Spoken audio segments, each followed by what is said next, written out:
with our acrylic matte medium, I encourage my students to just begin with one piece. This is my demonstration on how to make the piece really smooth by using a credit card.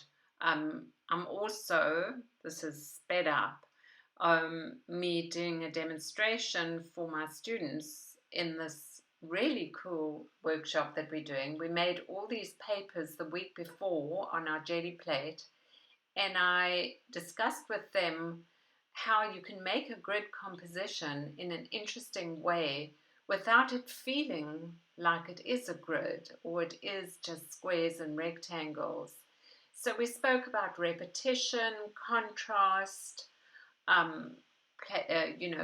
plain untextured paper compared to textured paper, using overlays of translucent papers, and really just having fun and not planning the whole thing out, which is why I call all of our work the art process, because it's better to just keep on going and reacting to what you have. And here that dark piece is a break. I'm really focused on contrast of tone, texture, and the result is a pretty unified piece that has rhythm, repetition, and interest. And there's one of my students.